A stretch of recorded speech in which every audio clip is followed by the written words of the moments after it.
मंडन मिश्र और शंकराचार्य का सामना आमना हुआ, साक्षात्कार हुआ एक दूसरे का। शंकराचार्य ने कहा कि मैं आपसे शास्त्रार्थ करना चाहता हूँ। मंडन मिश्र भी तैयार हो गए। मंडन मिश्र हंसे, क्योंकि मंडन मिश्र उस समय शंकराचार्य से भी ज़्यादा ख्याति उनकी फैल गई थी और कोई भी उनको हरा नहीं सकता था। पर मंडन मिश्र ने सोचा कि जब मेरे गुरु कुमारिल भट्ट ने भेजा तो जरूर ये बहुत बड़े आदमी, बहुत वेदज्ञ होंगे, बहुत ज़्यादा शास्त्रों के ज्ञान इनको होगा। और प्रसिद्धि तो आ ही गई थी शंकराचार्य की। दोनों लोग शास्त्रार्थ करने को तैयार हो गए। बहुत सारे पंडितों का, लोगों का जमावड़ा आ गया। अब बात ये हुई कि इसका निर्णय कौन करेगा। जो शास्त्रार्थ होगा उसका निर्णय कौन करेगा।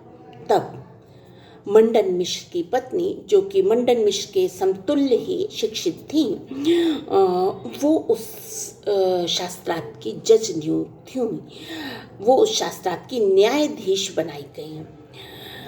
लेकिन अब अगर किसी को, वो दोनों पंडित धुरंधर पंडित थे, उनको कोई एक को कहा जाए तुम हार गए हो तो पता नहीं क्या अनिष्ट हो जाए। इसलिए उभय भारती ने माला ली, 2 माला, और दोनों पंडितों को पहनाया और कहा कि शास्त्रार्थ में जब व्यक्ति हारने लगता है तो उसका मन मलिन हो जाता है, और जब मन मलिन हो जाता तो शरीर पे पड़ी हुई ये फूल जो है ये कुम्हला जाएगी, और जब कुम्हला जाएगी तभी मान लिया जाएगा कि वो व्यक्ति हार गया है।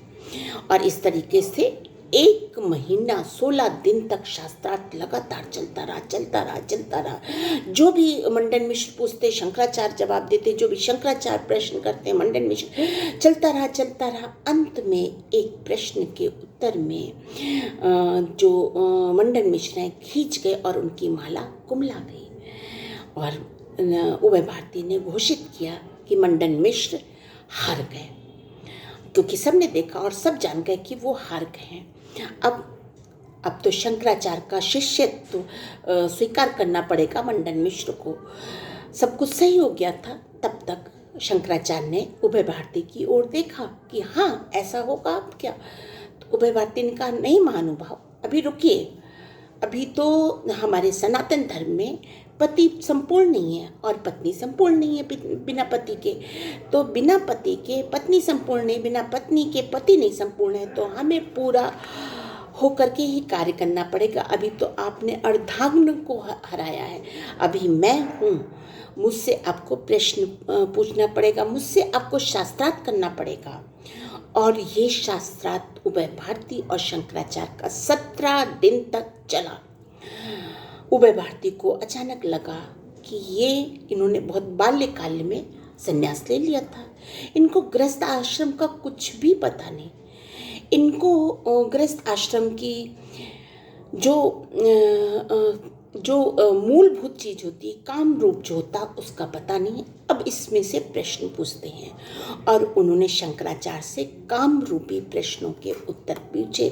और वो प्रश्न जो हैं वो कई सारे ऐसे प्रश्न थे जो कि वो देने में असमंजस में रह गए, क्योंकि उन्होंने उसका ज्ञान करा ही नहीं था, वो उनको मालूम ही नहीं था। वो जितेंद्रिय तो थे पर उन तत्वों का उनको ज्ञान नहीं था जिसका कि मंडन मिश्र को ज्ञान था, जिनका कि उभय भारती को ज्ञान था। तो उभय भारती ने कैसे प्रश्न पूछे। उन्होंने पूछा, काम की कितनी कलाएं होती हैं, कलाओं का स्वस्थ स्वरूप कैसा है, शरीर के किस स्थान पे काम कलाएं रहती हैं, स्त्री और में कहाँ रहती हैं, पुरुष में कहाँ रहती हैं, शुक्ल पक्ष में इनका क्या प्रभाव पड़ता है, कृष्ण पक्ष में इनका क्या प्रभाव पड़ता है, युवती और पुरुष में उन कलाओं का क्या प्रभाव पड़ता है। ऐसे करके बहुत सारे प्रश्न पूछे। शंकराचार्य धर्म संकट में पड़ गए। अब करें तो क्या करें।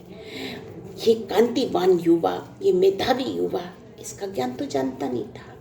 वो समझ गया, उसने अत्यंत बाल्य अवस्था में संन्यास ले लिया गया था, वो समझ गया। तो उसने कहा, आप मुझे 1 माह की मोहलत दीजिए, मैं इन प्रश्नों का भी उत्तर दूंगा। और शंकराचार्य चल दिए वहाँ से। उन्होंने 1 माह की मोहलत दी, वो चल दिए।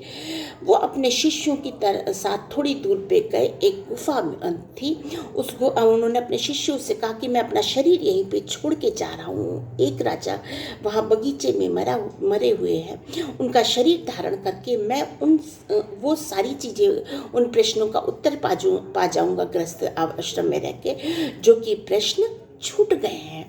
और लेकिन तब तक मेरे इस शरीर की रक्षा तुम लोग करना, सुरक्षा करना। अपने शिष्यों को वहाँ छोड़ करके शंकराचार्य गए और उन्होंने 1 महीने में वो सारी विद्या प्राप्त करी जो कि उभय भारती ने प्रश्नों के दौरान पूछी थी।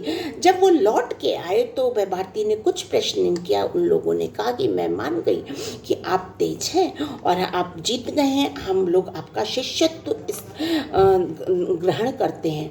जब पति पत्नी ने दोनों शिष्य बन गए, तब शंकराचार्य ने 4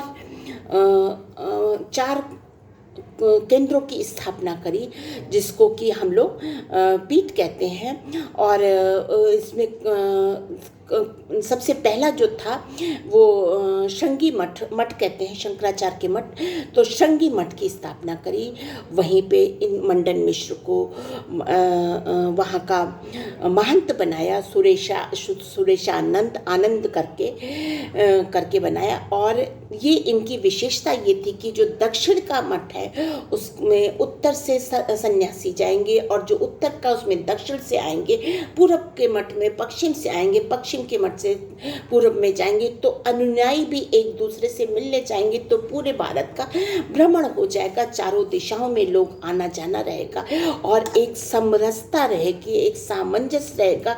धर्म का एक रस रूप आएगा उभर करके, धर्म एक रूपता रहेगी, विभिन्नता नहीं रहेगी। एक दूसरे को सब जानेंगे, समझेंगे और बात करेंगे और अपनी समस्याओं का हल करेंगे।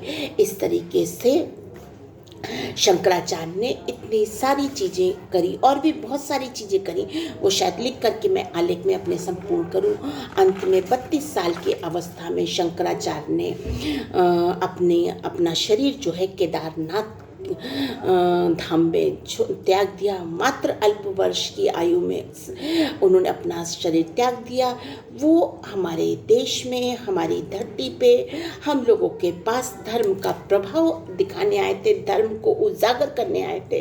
उनका आविर्भाव भारत में सनातन धर्म की पुनर्स्थापना के लिए हुआ था, जो कि बौद्ध धर्म की और धर्मावलंबियों की वजह से उखड़ गया था।